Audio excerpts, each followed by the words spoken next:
Amigos, muy buenas tardes. Javier Monroy le da la bienvenida a una nueva edición de Opinión 2020, un programa de actualidad noticiosa y que, como siempre les digo, ya hace 2 semanas que hemos empezado esta experiencia, esta aventura, digamos, en un espacio de diálogo, de debate, de información calificada.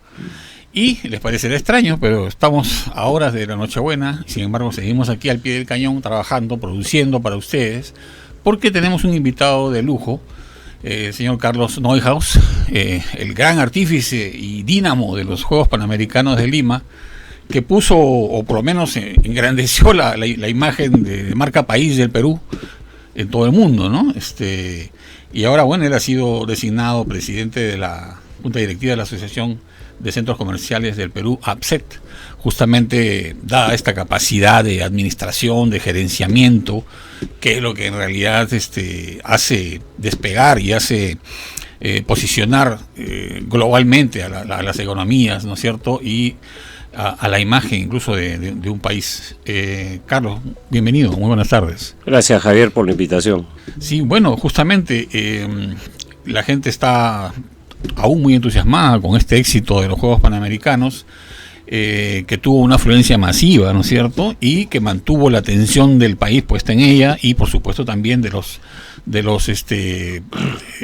la atención internacional y global, porque ha sido pues una sorpresa el hecho de que hayamos podido hacer unos juegos realmente de antología, ¿no es cierto?, con un gran calibre en la producción, en la calidad de los eventos, de la organización, de la administración, y que ahora el Perú está siendo tomado en cuenta para muchas otras eventos y organizaciones. Por ejemplo, la final de la Copa Libertadores fue hace poco, y eso no es en vano. O sea, es evidente que han tenido que ver el referente del éxito de los Juegos Panamericanos. ¿Cómo lo ves? Bueno, fue una tarea titánica, ¿no? Me acuerdo que fui nombrado el 26 de septiembre del año 16, fue el día exacto en que empecé con esta tarea. Fue una tarea titánica, inmensa, y que había que cumplir con un compromiso de país. O sea, a mí me llamó el presidente Kuczynski en ese momento, a través de Alfredo Torne, que era el ministro de Economía. Ellos me propusieron, el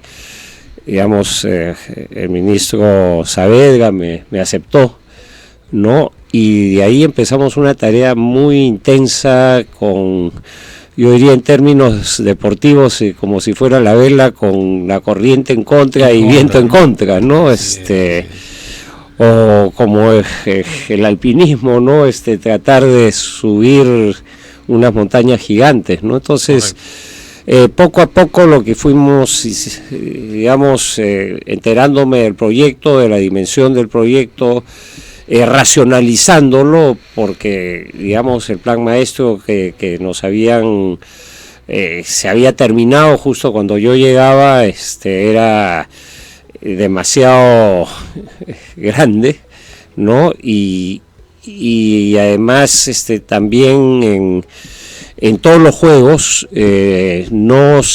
siempre se recurre a la ayuda externa, y normalmente se contrata a empresas extranjeras como las auditoras, o empresas de ingeniería que hagan la gerencia del proyecto.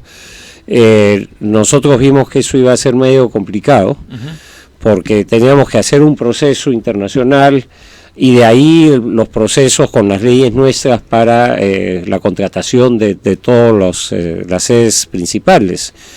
Entonces vimos que la mejor opción era un convenio gobierno a gobierno. Dijimos, bueno, con los 4 países que habían hecho eventos de esta magnitud en la década actual, y bueno, estaba México por Guadalajara, Reino Unido por Londres, Canadá por Toronto y Brasil por Río, ¿no? De esto solamente México y Brasil no tenían posibilidad de acuerdo de gobierno. Canadá sí lo tenía. Canadá está entre los 10 tops de competitividad y transparencia a nivel mundial. Sin ninguna duda. Y luego el Reino Unido me decía, no lo tengo, pero lo voy a tener, ¿no? Las negociaciones con los canadienses se tornaron bien duras, a tal punto que uno decía, bueno, así no vale la pena, ¿no? Entonces, y se apareció el embajador del Reino Unido a decirnos que sí podíamos hacer un convenio gobierno a gobierno, claro, y que ellos nos garantizaban, pues, que con el apoyo que íbamos a tener, íbamos a hacer estos juegos. Y este gobierno a gobierno era para la gestión, no para comprar ni contratar con empresas británicas, sino correcto, ellos pusieron 3 empresas para que nos ayudaran en montar la oficina de proyectos y la parte operativa, ¿no? Y se convirtieron en asesores, pero con la diferencia que en las obras, ¿no? Ellos se lanzó las licitaciones en las plataformas internacionales, lo cual, a diferencia de nuestro sistema de contratación, evitaba todo contacto personal con las empresas contratistas. Entonces, en lugar de tener 1.6, 1.8 empresas que se presentaban de promedio, teníamos pues más de 40 empresas por cada 40 empresas por cada licitación que teníamos, ¿no? Y empresas de todo el mundo, ¿no? Entonces, y fue un sistema abierto, todo en la plataforma de internet que teníamos, todo era a través de eso. Incluso ya el contrato se colgaba con antelación, de manera que una vez dada la buena pro, pues había 48 horas para firmar.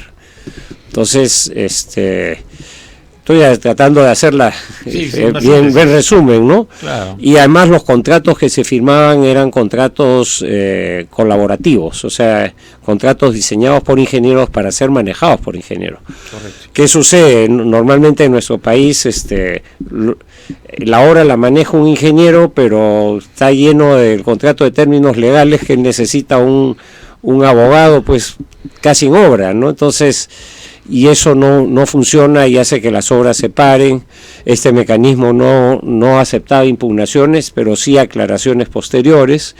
Además fomentaba pues premios por cumplimientos de fechas claves, y además si había ahorros en las obras, compartir esos ahorros. Entonces la obra, una vez iniciada, nunca se paró, ¿no? Entonces, y además dentro de estas leyes que salieron se permitía pues por ejemplo usar las Fuerzas Armadas para nivelaciones de terrenos. Villa Salvador, por ejemplo, nos ahorramos como 5 meses de trabajos, lo mismo que en Villa María del Triunfo al contar con el apoyo de las Fuerzas Armadas. Entonces esto fluyó muy rápido y claro, la gente se iba sorprendiendo, porque la vía panamericana la iniciamos en diciembre del 17, casi más de un año después de que yo hubiera asumido, pero las 7 torres estaban listas y terminadas en julio del 18,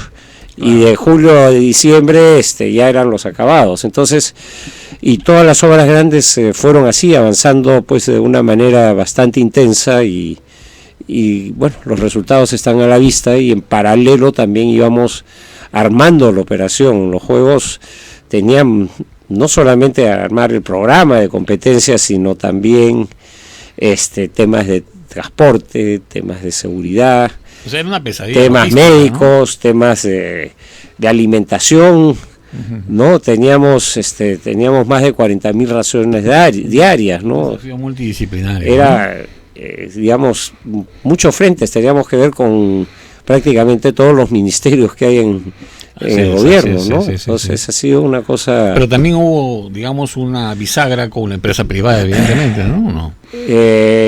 No, nosotros, las empresas que se presentaron... Como proveedores, ¿no? Bueno, contratamos directamente a través de los procedimientos, algunos del Estado.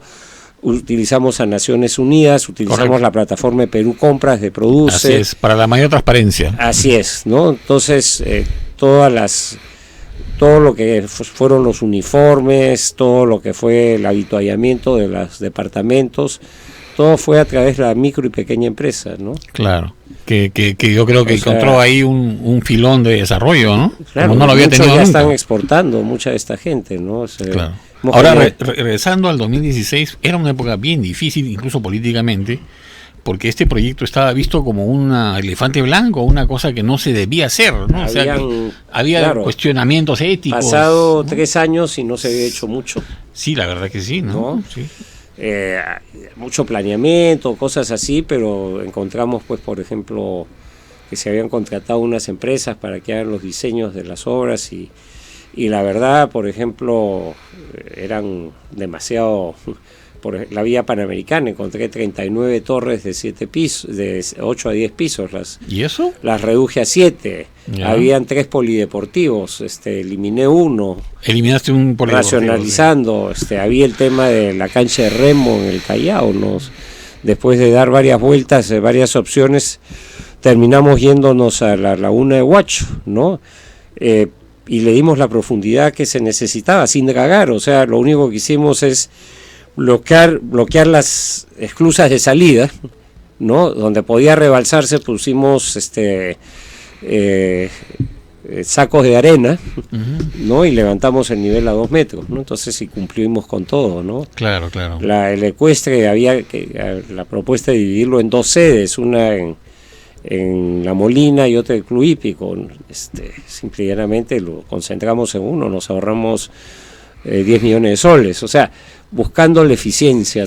Bueno, este ha sido un proyecto paradigmático porque, digamos, vistas las cosas y vista la gestión pública en general, la realización y la gestión de los Juegos Panamericanos es vista como un modelo, ¿no es cierto?, de gestión que al mismo tiempo ha conseguido ser eficaz y eficiente, es decir, lograr el objetivo y además ahorrar tiempo y dinero. Sí, y la verdad espero que se use en la reconstrucción. Nuestra secretaria ejecutiva María Moreno ha ido a la reconstrucción.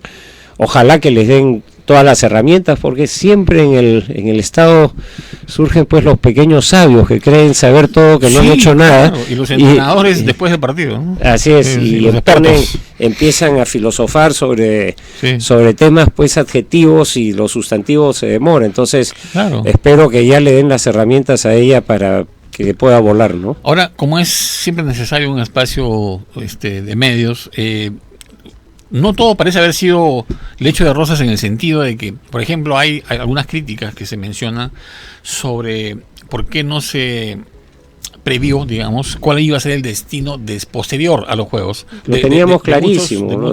Lo teníamos clarísimo. Que ahora los ven como abandonados. No están abandonados, se están usando. Hemos usado La Videna, Villa María del Triunfo, El Tiro, correcto, San Miguel. Entonces sí están en funciones. Claro. Y la gente se está beneficiando de eso. En estos días hemos tenido N cantidad de campeonatos nacionales, internacionales, ¿no? Prácticamente en todas las sedes. Por ejemplo, el velódromo, estos también, usado, ¿no? También. Y la idea es que vayan los deportistas a entrenar. Y los sitios, las sedes donde se jugaron estos deportes, que no suelen ser muy populares, pero que la idea era promoverlos. Bueno, ha habido el Campeonato Nacional de Hockey, se ha llevado a cabo en Villa María del Triunfo.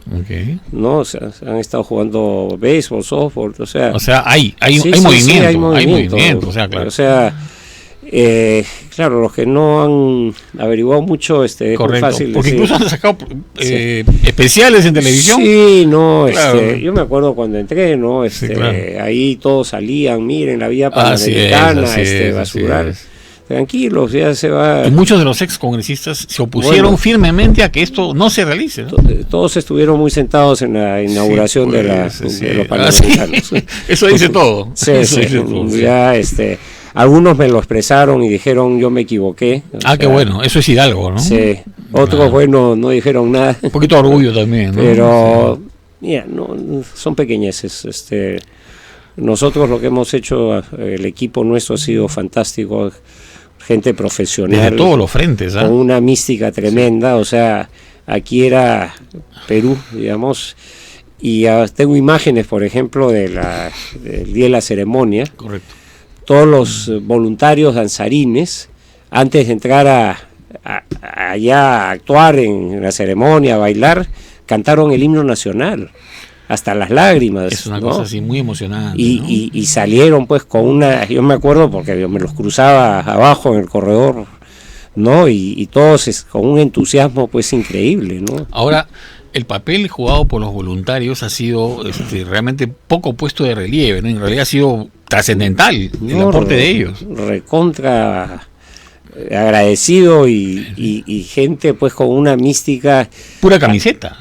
Se quedaban algunos, había que cambiar una sede de un deporte a otro deporte en la misma madrugada incluso. Y se hacían pues, pasaban toda la noche y ellos mismos se organizaban. Ellos, ¿no? Se organizaban con su jefe de sede, digamos, y cambiaban todo y a las 7 de la mañana ya estaba listo, ¿no? Una cosa que llamó la atención fue que veíamos incluso gente, entre los voluntarios, gente mayor. Así habían voluntarios de más de 80 años. Incluso. Felices. Claro. Felices, voluntarios de 70 años que se iban a la competencia de paracas de vela y se metían a los botes, no, ha sido extraordinario. Ahora, ¿qué lección deja o qué plataforma deja de desarrollo, hablando en términos de modelo de negocio para posteriores proyectos?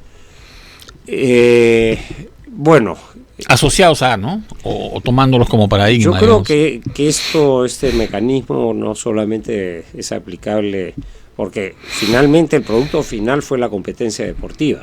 Claro. Pero todo lo que hubo atrás de eso. Y la transmisión al mundo. Y la transmisión al mundo. Nos han visto más de 400 millones de personas. No es poca cosa. Han habido 36.000 artículos publicados en el exterior que, valorizados por una agencia internacional, equivalían a $1.000 millones. Sí. O sea, si el Perú hubiera pagado páginas en los periódicos, hubiera gastado 1.000 millones. La televisión, 1.000 horas de transmisión, que el impacto, digamos, era como si el Perú hubiera comprado 350 millones de dólares de propaganda en la televisión, ¿no? El país está pegado a la pantalla. Así es. Y los que no iban, ¿no? Así es. El campeonato de tabla, me dicen que en Brasil, por ejemplo, se triplicó la audiencia, ¿no? Una locura, sí. Fue lo que más se vio en el exterior, ¿no? Y como consecuencia de ello, por ejemplo, la Libertadores en 11 días se armó la final, ¿no? O sea, la policía ya estaba entrenada, estaban todos los jerseys, o sea, los separadores para hacer el carril para los buses, el carril segregado. Y estas cosas, estos happenings que vimos, por ejemplo, de esta tropa de la Guerra de las Galaxias, cosas que han venido de los panamericanos, ¿no? Sí. Claro. En la transmisión se utilizó a 50 personas de los panamericanos, o sea, la transmisión de televisión, ya estaban todos entrenados. Y ha sido un éxito. No, claro. O sea, y estamos preparados para recibir eventos internacionales. Ya te habrán hecho la pregunta, me parece a mí, pero te la vuelvo a hacer. ¿El Perú está preparado para unos Juegos Olímpicos o todavía estamos en el camino? A ver, yo creo que hay un serio problema de transporte. Hay una brecha ahí, ¿no? Sí, que tiene que resolverse. Claro. No, obviamente hay que hacer también una inversión adicional, pero nosotros hemos tenido 7.000 atletas en los Juegos Olímpicos, agregarle 5.000 más. ¿no? Y tienes el promedio de lo que va a unos Juegos Olímpicos. Pero son menos deportes, ¿no? Correcto. En los Juegos Olímpicos son 26, 28, nosotros hemos tenido 39. Ya, eso habla muy bien. Eso es más complejo porque más sedes, más cosas en simultáneo, ¿no? Y para un mundial de fútbol, eso es, ¿sería el mismo problema el tema del transporte? El mundial de fútbol es mucho más sencillo. Es mucho más sencillo, claro. O sea, claro, es bastante más mediático, lo único que hay que tener son buenos estadios, alojamiento hay, ¿no? Si se anuncia con anticipación, se cumple con los alojamientos, mejorar el tráfico también. Pocos recuerdan, pero según la historia, el mundial de 1986 estaba designado el Perú. Sin embargo, todavía estábamos pues fuera de, digamos, de envergadura, ¿no? Y se lo dieron a México, ¿no? No, y además tenemos el problema del terrorismo, ¿no? Hiperinflación y todo, estábamos bien complicaditos. Claro, es por eso que ahora también en Santiago de Chile tuvieron que desplazar la final de la Libertadores a Lima, ¿no? Por problemas políticos. Yo diría se podría hacer un mundial. Un mundial de fútbol, ¿no? Hay que mejorar los estadios, eso sí. Claro que sí. Nuestros estadios están, algunos que dan bastante que desear, ¿no? Sí, claro. Ahora, ¿cómo has visto el tema de el desarrollo del Perú como productor de de eventos deportivos por un lado, pero también la capacidad de generar representantes que pongan en prestigio el nombre del Perú. A ver, son dos preguntas. Sí, Uno, sí, claro.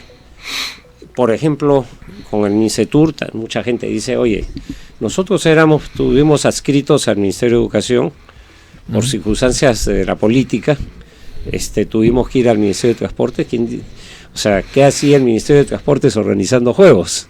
¿No? Claro. Ahora, lo importante es mantener la unidad. Nosotros tenemos un equipo de trabajo que ya muy reducido, que va a continuar. Yo personalmente ya no voy a estar, ¿no? Pero ya tiene el conocimiento, la práctica, el know-how, el know-how, claro, ¿no?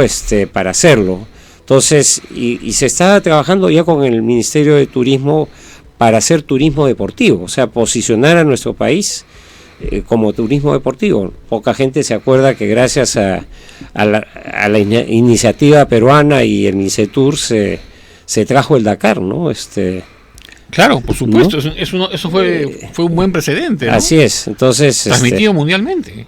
Obvio, ¿no? Sí. Y eso generó, pues, o sea, tenemos que generar más turismo. El turismo creo que ha crecido este año de una manera bastante fuerte. Y salir del circuito, digamos, demasiado explotado del Cusco, ¿no? Exacto. ¿no? Por ejemplo, el Cañón del Colca, de Arequipa y todas estas cosas. Cuando han venido, en Amazonas. la gente se ha ido para todos lados, ¿no? Sí, claro. Y creo que el potencial turístico y posicionar al Perú como un centro turístico para el deporte, y ya están habiendo varios pedidos, porque las instalaciones que tenemos son de primer nivel. Ahora, y eso a su vez hace que los deportistas también se motiven, claro, y empiecen a entrenar y consigan auspicios también. Dándole una mirada, qué sé yo, si quieres tú, una mezcla de antropología con sociología, y comparando las culturas de México y de Perú, con los mayas, los aztecas y los incas, que han sido grandiosas en este hemisferio, ¿no es cierto?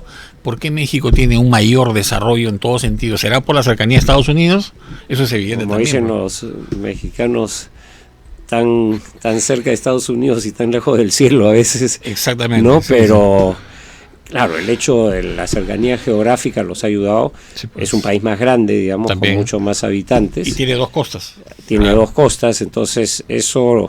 El Caribe es un atractivo turístico muy importante.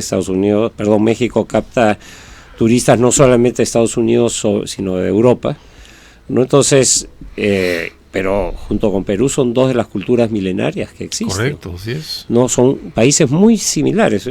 Me ha tocado estar en México ahora para la entrega de la antorcha de una ceremonia en Teotihuacán.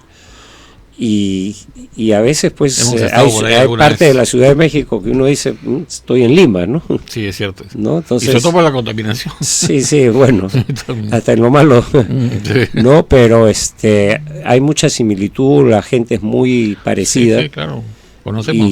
Y yo creo que lo que nos falta es el orgullo de saber que sí podemos. A veces... los peruanos mismos somos autodestructivos entre nosotros. También es cierto, como decía Pablo Macera, a veces el Perú es un barril de cangrejos, ¿no? El cangrejo que quiere salir, los demás se lo jalan para abajo. Entonces, no deberíamos ser así, ¿no? Y tener éxito, a mí me ha pasado, ¿no? ¿Y dónde, no? ¿Qué habrá, no? ¿Qué habrá atrás? Así es, ¿no? Esa sospecha gratuita, ¿no? Así es, ¿no? Sí. Nosotros el primer día hemos tenido a la Contraloría de la República. Así es. Entren, salgan, por donde quieran. Pero parte de esta idiosincrasia, es pues egoísta, es acomplejada, ¿no? Así es. Es atávica. No quiere decir que ha habido muchos malos peruanos que han hecho pésimas cosas. Pero por favor, también vamos a hablar de eso, ¿no? Porque... Pero de ahí a que haya un tema autodestructivo es complicado, ¿no? Ahora, me parece que otro de los méritos del éxito de estos juegos ha sido que el Perú ha salido, digamos, de ese círculo de atención basado solamente en la gastronomía, ¿no?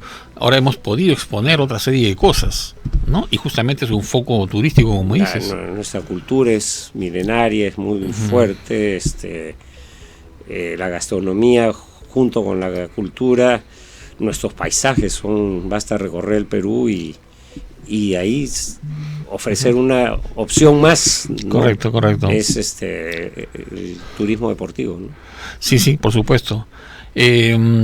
Carlos, vamos a ir a una pequeña pausa para seguir conversando de estos y sobre todo también del tema de del cargo que estás desempeñando actualmente con los centros comerciales. Ya volvemos, amigos.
Amigos, aquí de regreso en Opinión 2020, Javier Monroy en la conducción y dirección del programa. Estamos con nuestro invitado de lujo, Carlos Neuhaus, hoy presidente ejecutivo de la Asociación de Centros Comerciales del Perú.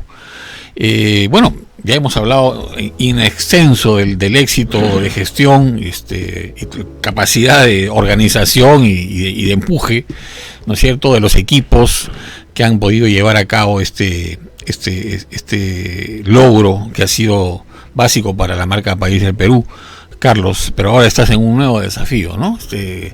Digamos, coordinar todo lo que tiene que ver con los centros comerciales, que además son un foco de expansión permanente, porque el tema del comercio y los negocios están en eso, ¿no? ¿Qué nos puede decir? Bueno, en mi vida anterior a los juegos, porque durante juegos pues tuve un paréntesis profesional, había que dedicarse a cumplir, ¿no? Y tenía muy poco espacio para mis temas personales. Yo he tenido experiencia mucha en centros comerciales, ¿no? A mí, cuando vinieron los inversionistas del Jockey Plaza, me contactaron para que los ayude a ubicar, ¿no? Entonces, claro, ahí aprendí, esto fue en los 90s, ¿no? A poco de la caída de Abimael Guzmán, y tuve la suerte de ingresar al Grupo Vice, donde ellos tenían una almacenera en la Panamericana Norte, una almacenera, claro, que había pertenecido a la planta ensambladora de la Ford. Correcto. ¿No? Y veía pues que unos años ganaba un poquito, otros perdían otro poco, pero no. Y dije, no, ahí se puede hacer un centro comercial, ¿no? Me dijeron, estás loco, ¿no? Como ahora, ¿no? Sí, claro, o sea, todos los proyectos y bueno, hicimos los con visión son vistos como locura, ¿no? Hicimos los estudios de mercado, empezaron a cifras muy interesantes, ¿no? Se contrataron expertos internacionales, porque en el Perú no había experiencia de diseños en centros comerciales, porque no, por lo menos de los megacentros, ¿no? Porque no es una cosa de bonito, ¿no? Sino es un tema de funcional, cómo puede funcionar, temas de seguridad, ancho de corredores, o sea, correcto, accesos, salidas, emergencias, entonces, y ya después se viste la parte, digamos, comercial, ¿no? Entonces, y Megaplaza, no me acuerdo, lo hicimos en 9 meses. Tú eres uno de los creadores y fundadores de Megaplaza. Sí, pues, claro, así es. Cuando se lo comenté al accionista principal, me dijo, pero tu experiencia es por el lado financiero, ¿no? También puedo, ¿no? Y la cosa salió muy bien. Desde el primer día, creo que sí. Inauguramos noviembre del 2001. Y de ahí hubo un efecto dominó, ¿no? Y de ahí la gente se dio cuenta que hacer centros comerciales en zonas populares pues no era una locura, ¿no? Porque claro, nosotros habíamos detectado que en Lima Norte había dinero, incluso muchas de las remesas de ciudadanos peruanos en el exterior, especialmente de Estados Unidos, llegaban en su mayor cantidad a Lima Norte. De los conos es el más rico, ¿no? Claro, además es el primero que apareció, ¿no? Lima primero creció hacia el norte y después al sur y ahí al este, ¿no? Entonces, y bueno, y cuando hicimos el estudio de mercado nos dijeron, nosotros también tenemos derecho a un Jockey Plaza, ¿no? Porque pensábamos inicialmente hacer tipo campo ferial, ¿no? Y se cambió de chip y bueno, eso resultó lo que resultó, la gente estaba feliz, ¿no? Tienen, y ahí nos dimos cuenta, al menos yo empecé pues a darme cuenta, con los impuestos que se pagan, se podían hacer cualquier cantidad de colegios, además da empleo formal, ¿no? Cada centro comercial puede tener 3.000, 4.000 personas, claro, trabajando en ella y tienen que estar formalizados. Tú estás comenzando la gestión en un sector, digamos, que tiene ventas anuales de 30.000 millones de soles, que da empleo a 180.000 personas y con 8.000 locales comerciales, más o menos. Sí, más o menos, ¿no? Sí. Y que cada año crece, ¿no? Entonces, se acaba de hacer uno en Puruchuco, por ejemplo, donde había un terreno inmenso que pertenecía a una constructora, entonces esto formaliza la economía, da empleo, integra hacia abajo, porque hay mucha pequeña y microempresa que alimenta, ¿no? Tienen patios de comidas. Y uno de los principales atributos de este modelo es la escalabilidad, ¿no? Porque se va transformando y va ampliándose y además tiene un impacto sobre los vecinos, sobre la vecindad, también, ¿no? Levanta el valor inmobiliario. El valor inmobiliario, así es. ¿No? Entonces hay una plusvalía ahí que es positivo, ¿no? Que las municipalidades empiezan a cobrar impuestos para poder hacer mejores calles, veredas, aguas, desagües, para prestar más servicios. Entonces, es un foco de desarrollo. Es un foco de desarrollo, y el problema a veces en nuestro país es que lo que yo llamo los pequeños Napoleones son algunos pequeños funcionarios escondidos en un cuartito, en una esquina, en una municipalidad, claro, que le tienen pica, entonces dicen, no, acá detengo. Y Puruchuco, que ha estado 10 años tratando de salir, hoy día ya está generando empleo, pagando impuestos a los vecinos de la zona. Correcto. Entonces hay que cambiar la mentalidad claro, de los funcionarios para que se den cuenta que estas cosas en nuestro país significan desarrollo. Tiene que haber una, como se dice, una transformación actitudinal también, ¿no?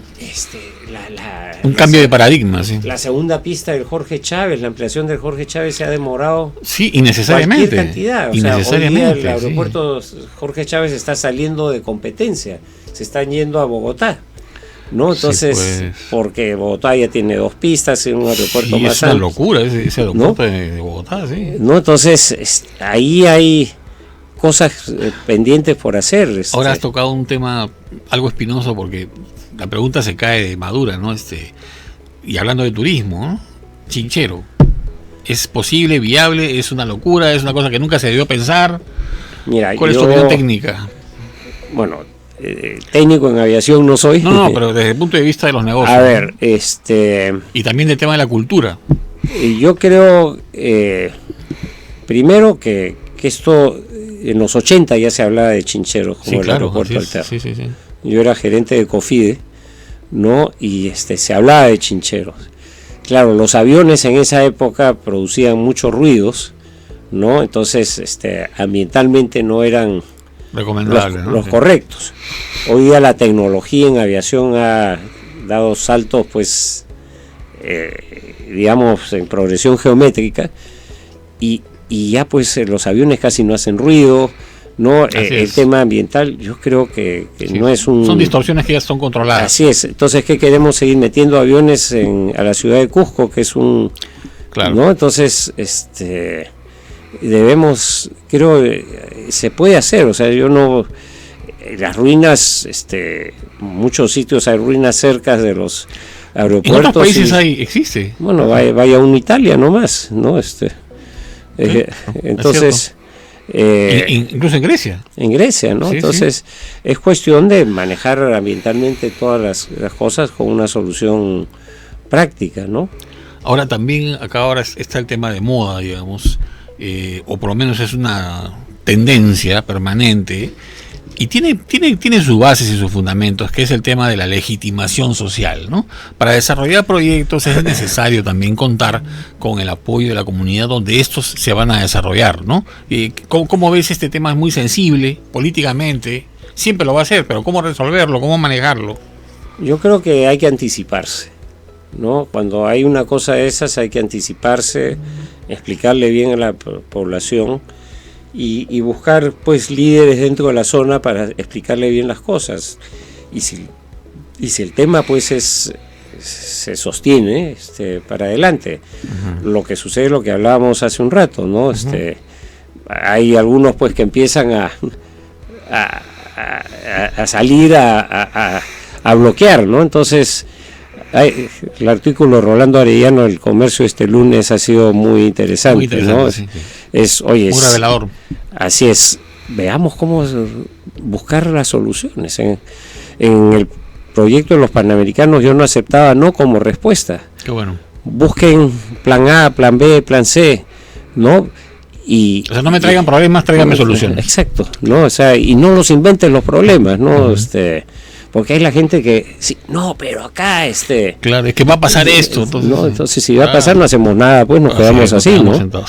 No, la mejor solución para muchos es que no se haga nada, entonces están todos tranquilos, ¿no? Que suele ser a veces la costumbre en muchos niveles, ¿no? Así es, sí. ¿No? Sí. Eso es un mal endémico que tenemos. Claro. Y ahora, ¿cómo ves el tema? Tenemos que tratarlo porque está en la actualidad. está muy bien que se desarrollen los focos comerciales, los centros comerciales, porque dan trabajo, dinamizan la economía, captan las inversiones, como debe ser, que un país necesita esto, ¿no es cierto? Pero también está el tema, por ejemplo, de la protección de los derechos de los trabajadores, ¿no? Vemos lo que ha pasado en este McDonald's, donde, bueno, se dice que ganaban estos chicos trabajando 12 horas por día, 4.50 soles por hora. Entonces, esto no te da ni $300 al mes, ¿no?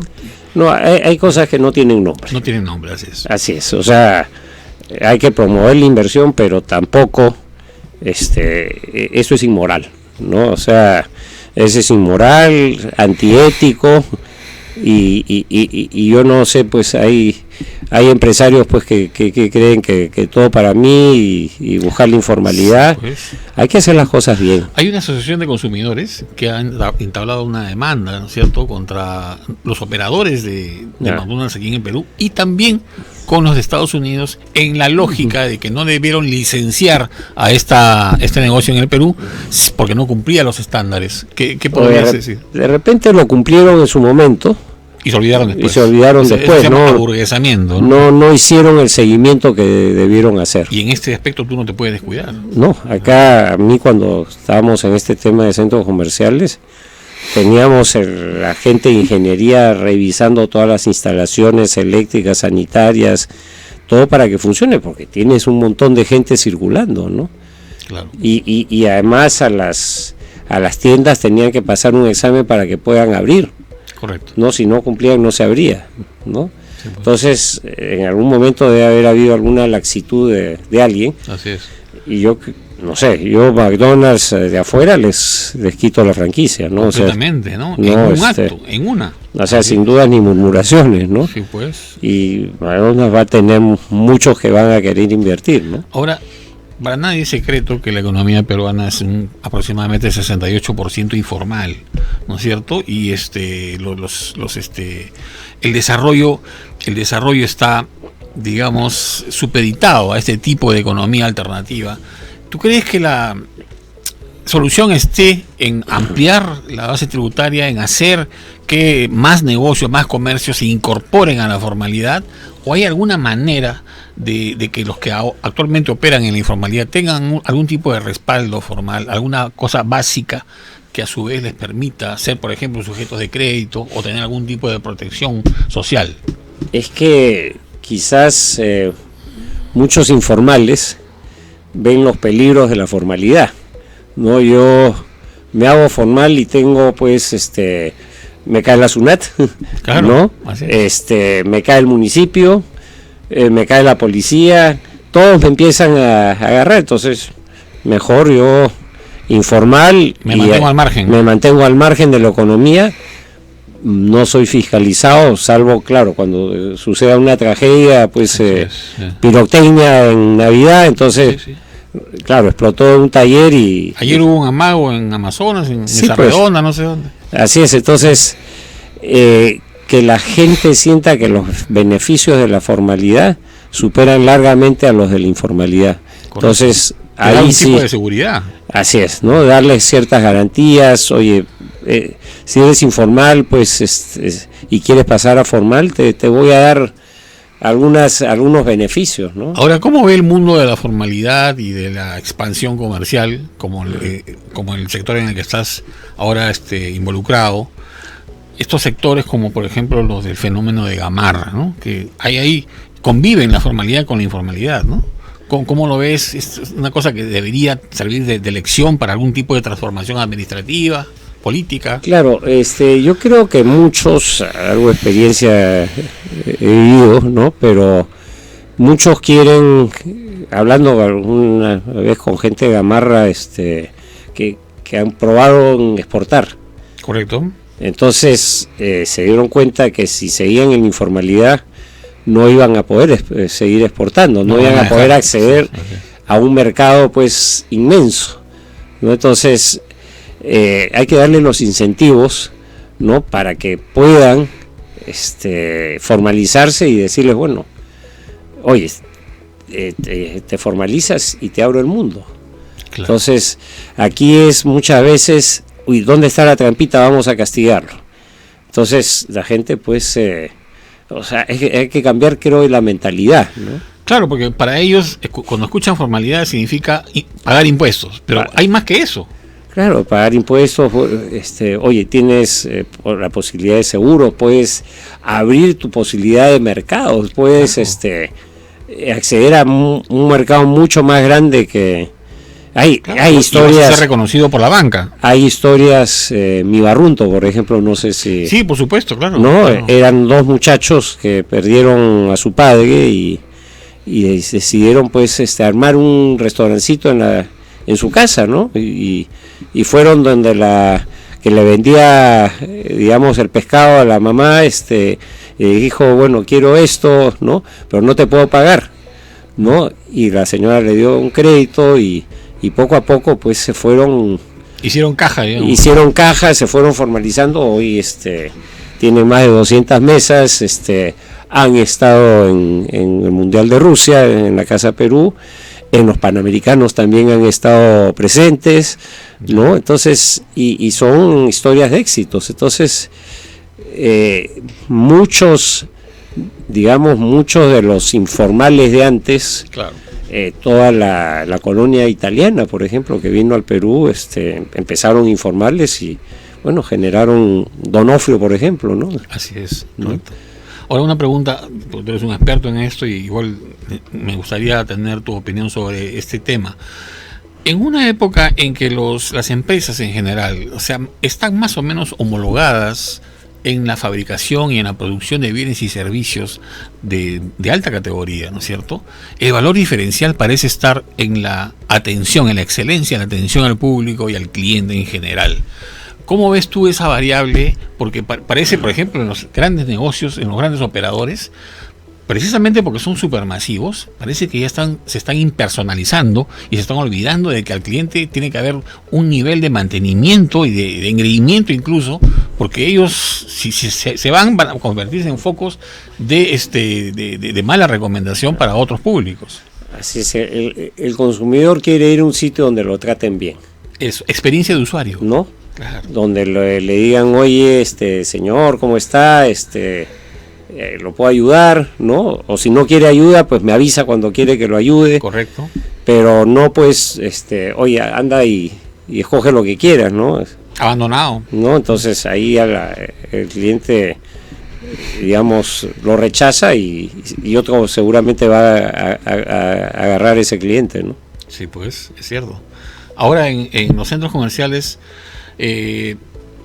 digamos, se mantienen operando en un nivel bastante alto en general, pero dado el tráfico de personas y la variedad de los negocios, el tema de la seguridad y de la higiene son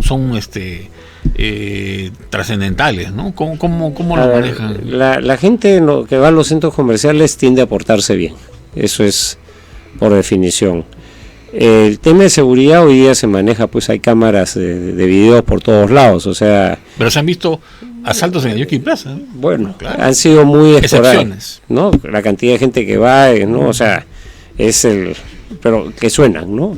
Pero la seguridad en muchos de estos locales es muy buena. Claro. Pasando a otro aspecto, Carlos, estamos en el contexto preelectoral político y una de las cosas que, por ejemplo, los economistas, los inversionistas reclaman es que precisamente para atraer los negocios, para ampliar los que ya existen y digamos traer más inversiones, se requiere y se necesita tranquilidad política, equilibrio financiero, qué sé yo.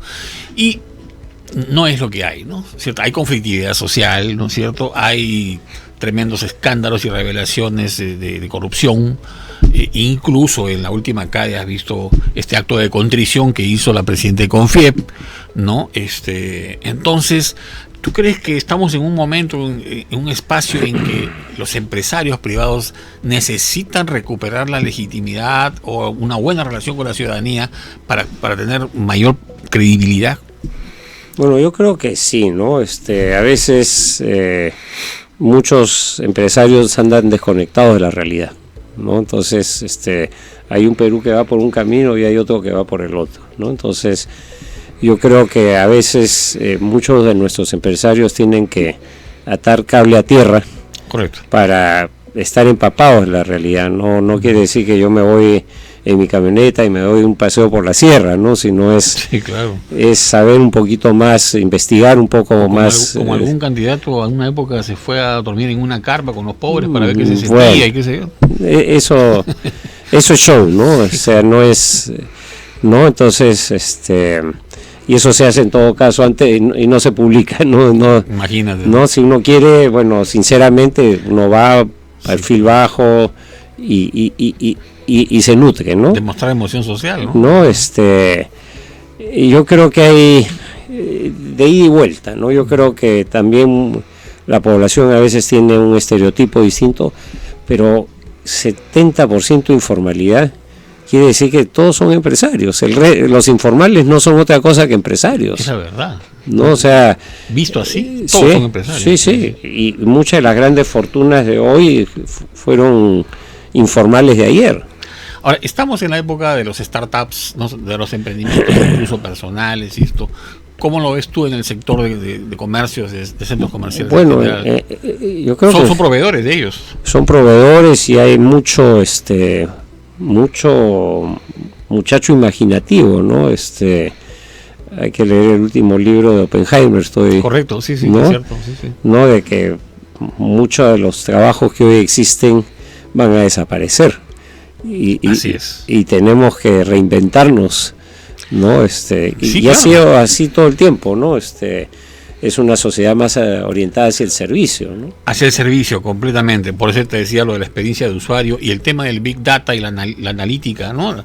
Y las métricas, que son los que te estudian cuáles son las reacciones e impactos del público mientras hace negocios o Hoy o día interactúan. Información hay a montones, hay que saber leerla, interpretarla y usarla, ¿no? Claro. Pero el otro día estuve en Arequipa y me decían, sí, mi fábrica, ¿no? Antes se abrieron los aranceles y es alguien que se quedó atracado en el pasado, ¿no? Pues. Estados Unidos ya es una sociedad más orientada al servicio, ¿no? Ahora, una pregunta así macro, porque ahora políticamente se habla de que hay algunos políticos que quieren cambiar la Constitución y otros que prefieren que se mantenga tal cual. Pero yo siempre digo lo siguiente, o sea, ¿para qué cambiar la Constitución si en realidad los artículos pertinentes al modelo económico ni siquiera se cumplen? Porque el artículo 58 de la Constitución dice: la iniciativa privada es libre y se ejerce en una economía social de mercado, que es la que defendía, por ejemplo, el PPC. Así es. ¿No es cierto? Y pero no es así. Estamos en una economía de mercado completamente abierta, con regulaciones realmente no muy estándar, ¿no? Sí, bueno, Bedoya Reyes fue el precursor. Así es. Él se adelantó a su época. Completamente. ¿No? Visionario. Hoy día, si él hubiera sabido que iba a durar 100 años y a los 70 iba a estar entero, hasta los 80 pudo haber sido un extraordinario presidente de nuestro país, ¿no? O sea, tenía una visión muy integral de lo que es el Perú, ¿no? Y un poco una frase de la economía social del mercado es: tanto sector privado como sea posible y tanto sector público como sea necesario. Como sea necesario, correcto. No recuerdo bien si eso está en Millán Puelles o alguno de esos, ¿no? Que escribían sobre la doctrina social de la Iglesia incluso y la economía de mercado, de social de mercado, ¿no? Pero en general, me dicen que voy a ir un corte y ya volvemos con la parte final, amigos. Ya. Vamos.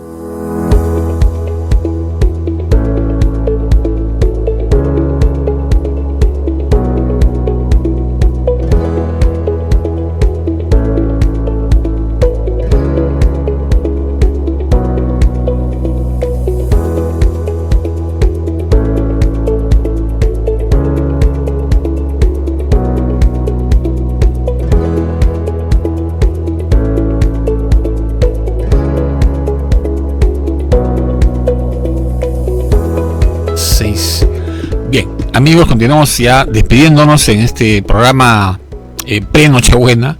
Estamos con Carlos Neuhaus, flamante presidente de la Asociación de Centros Comerciales del Perú. Y bueno, hablábamos de las posibilidades de desarrollo en este contexto preelectoral. ¿Qué se espera de un nuevo Congreso, Carlos? Bueno, entrando en política, yo he tratado de evitar el tema. Ojalá haya un Congreso mejor del que hemos tenido. Ojalá.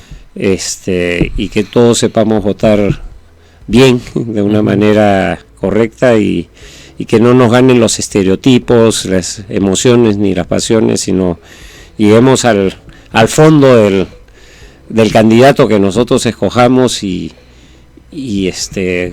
tomemos las decisiones correctas como población, claro. ¿No? La pregunta de cajón, bueno, esta noche nace el niño Dios, pero ¿nacerá también el nuevo político ya militante, Carlos, en ti? No, yo la verdad que quiero terminar bien. Te lo han pedido, ¿no? Sí, pero tiempo al tiempo. Tiempo al tiempo. Okay. No nos precipitemos. Hay un trabajo que hemos hecho, hemos tocado el orgullo nacional, las fibras, y para ayudar al país no necesitas tener un puesto tampoco, ¿no? No necesitas ni siquiera participar en política, ¿no? Sí. Así es.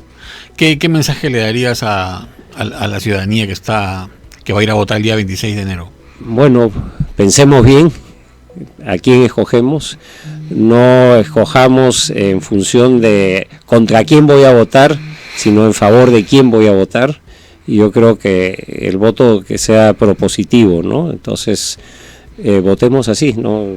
Cada uno tendrá su tendencia, pero trate de escoger lo mejor pensando en el país, pensando que tenemos que unirnos todos como país. Uh-huh. Hemos demostrado que si nos unimos podemos hacer cosas importantes. Precisamente los Juegos Panamericanos han sido una muestra de esta unión, ¿no es cierto? Y eso se puede transportar. Yo no le preguntaba a mi gente por quién votaron, de qué partido, qué opinan, nada. Ni me he enterado.